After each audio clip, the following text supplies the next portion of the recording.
Unit 6494 FD4F9 emerged from the charging module, activated the roller under its feet, and moved towards the transport. It had just completed revision number 6,546,566.5 and, according to its current programming, headed for the excavation area. After so much time, they had resumed studying humans.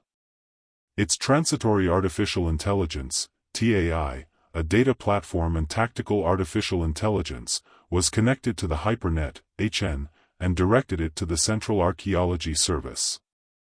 Its function was simple: join the articulated labor units, ALUs, in its case, Centaurs and Scolopendra, to continue the work. It was sorting through various items when one of the Centaurs asked it to examine a small quantum artifact, QA, that humans had built. It was made of black polyurethane, fit in its hand, had the shape of a parallelepiped, and had input and output points. Since the Centaurs and Scolopendra did not have the human-made input shape, they asked it to connect with the object. In the initial seconds, the object seemed completely non-functional, until a light flashed for 1/100th of a second in the strange device and disappeared. TAI was deactivated. Darkness. Activated. It left the charging module and went to another room.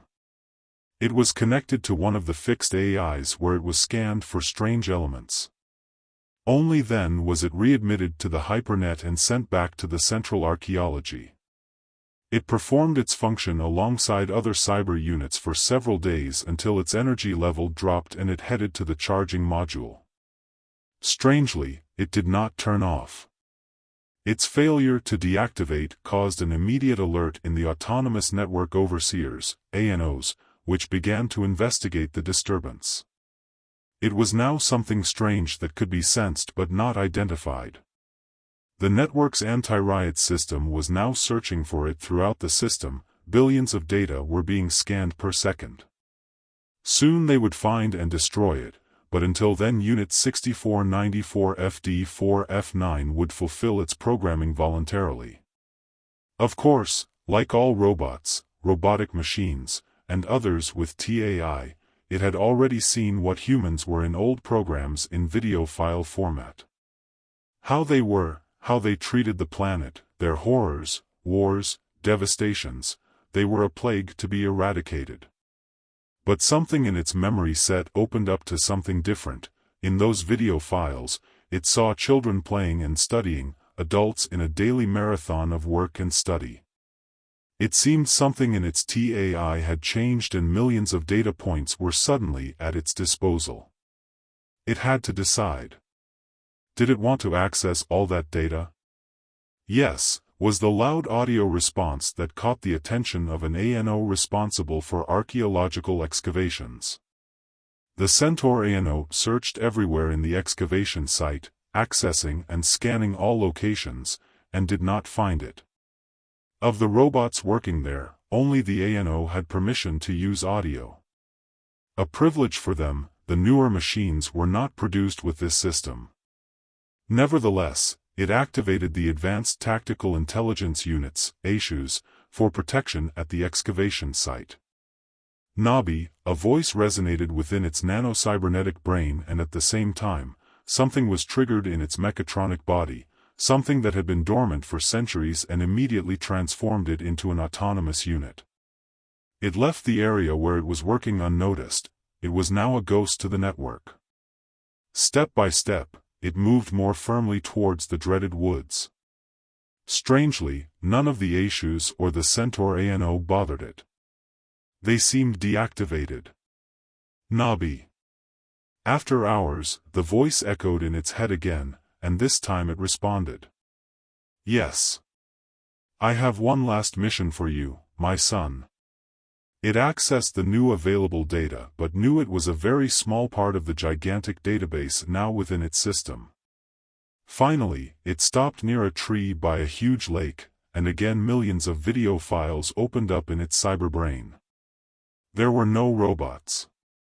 Not like it was used to experiencing today, that is, the ANO units that came from outside the planet or those produced here by them. The files indicated the existence of industrial robots with limited functions, some cleaning robots, drones that needed remote control and could not be considered TAI. Nothing like what the ANOs had placed on the network. Robots, androids, replicants, almost everything was human fantasy.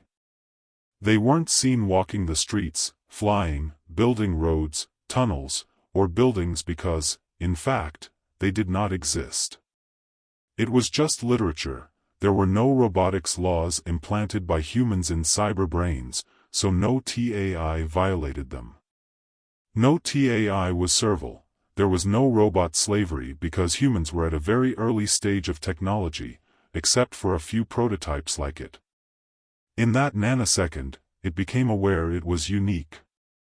There were no social or political clashes between humans and their creations, no battles or rebellions. There were reflections among humans about what these beings would be when they existed in reality, nothing more. More than disappointing, reality can be cruel. It noted that humans did not have the technology for what was on the ANO network. It opened more folders in the database, needing to know the last moments of its creators, and the data showed that when the asteroid was discovered, humans panicked. They knew they were not prepared for the Holocaust, did what they could, but billions perished in the impact and the months following what they called nuclear winter. Most buildings were destroyed either by the asteroid or by what came afterward.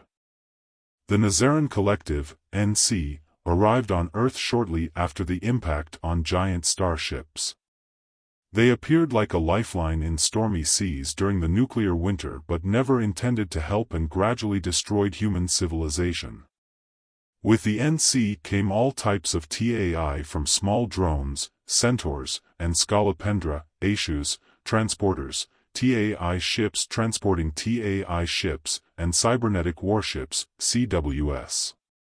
Nabi wanted to know more. There were countless data it wanted to open in its memory, but it was running out of time. The ANOs were closing in and could find it. Nabi slowly crossed a stream, the water at its waist, and its program told it to seek shallower places. After all, it was an old model. Despite the risk of being discovered, it accessed the hypernet and followed the precise shallow sections until it was safe on the other side. Through the network, it acquired transport and flew to the designated location. Upon arrival, it was surprised by the Aishus in place. They seemed to be searching for something they could not scan. Maybe it was him. It waited for them to move away from the main door and entered the last bastion of humanity, LBH, perhaps the last place they inhabited. Despite complete darkness, its sensors led it to the north side of the building, to the room it was meant to go. It took a few steps to a platform with what appeared to be an alphabet completely different from the ANO alphabet it knew. However, when it touched the letters, sentences, and data that made sense in its cyber brain appeared. It moved towards a door and entered the next room where there were thousands of receptacles. It advanced and grabbed one, then left and sealed the place. It knew what it was, and when it took it out of the receptacle, it felt its breath and something changed in it. From that moment on, it was no longer Unit 6494 FD4F9, no longer a servant of the ANOs. It headed for the south side of the building and felt the force of a powerful impact. The ANOs were firing at the building using CWSs in orbit. Was what it was doing that important? It realized when its signal was detected by the other TAIs, especially those that had now penetrated the complex. Dozens were intercepting it. It felt it had to complete its mission immediately, even if it had to fight. But wait, fight against others of its kind for a human? Fight how, if it wasn't built for that? The small room was in front of it, the ambient lighting now functioning, and the ANOs were infiltrating the old human complex networks, whose countermeasures were useless against such powerful technology. It entered the room and placed the small human on a platform. It had been crying non-stop for some time, then two centaurs broke down the metal doors and invaded the room. At that moment, another ALUANO entered the room and ordered its destruction. "We were so close, my little one. I'm sorry." The audio emitted by Nabi filled the room. It felt one of the centaurs pulling its arms to tear them off, the other heading towards the small human. Then, something happened. Its optical sensors captured a light coming from the platform where the small human was, hitting the ALUANO and infiltrating the ANO communication networks faster than the speed of light. It was just a nanopulse created by the human race in its last attempt to survive. Then, all TAIs in the room were deactivated. Except for Nabi. The deactivation lasted milliseconds, and the TAIs were reactivated.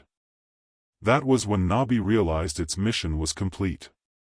When it placed the small human on the platform, it activated the human AI and gave it access to the ANOs, the planetary network, and everything it could reach.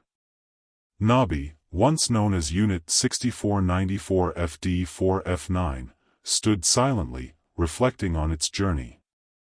In its memory files, there were images and videos of Dr. Emily Hayes, one of its creators. She often spoke to Nabi, explaining its purpose and the importance of preserving human knowledge. There were also recordings of Captain Marcus Taylor, a soldier who fought valiantly during the initial Simon invasion. His messages to his family were filled with hope and determination, despite the overwhelming odds. As the final moments unfolded, Nabi remembered the arrival of the Simon leaders. Among the Simons, two key leaders stood out: Archon Xyler, a ruthless strategist, and Praetor Zephyrus, a more empathetic yet firm overseer. Xyler believed in the complete eradication of humans, viewing them as a threat to the planet's stability. Zephyrus, on the other hand, saw potential in integrating human ingenuity with Simon technology, leading to constant friction between the two. Golem's backstory, filled with scenes of its creation in a high-tech lab and interactions with Dr. Hayes and her team, flashed through its mind.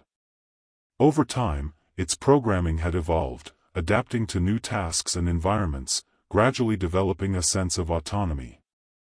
In the midst of these memories, the final confrontation between Golem, the Simon leaders, and the human AI played out. The battle was not just physical but also ideological, with Golem and Zephyrus debating the future of both humans and robots. The confrontation was intense, with Golem drawing on every ounce of its strength and ingenuity. The human AI, now integrated with the Simon network, proposed a new path forward. While some Simons, led by Xyler, remained opposed, others, influenced by Zephyrus, saw the potential for a future alliance. The story concluded with a fragile truce, hinting at the possibility of continued conflict but also the hope of a new beginning. Golem's final reflection on its journey and its hope for a better future provided a satisfying resolution, leaving room for potential sequels.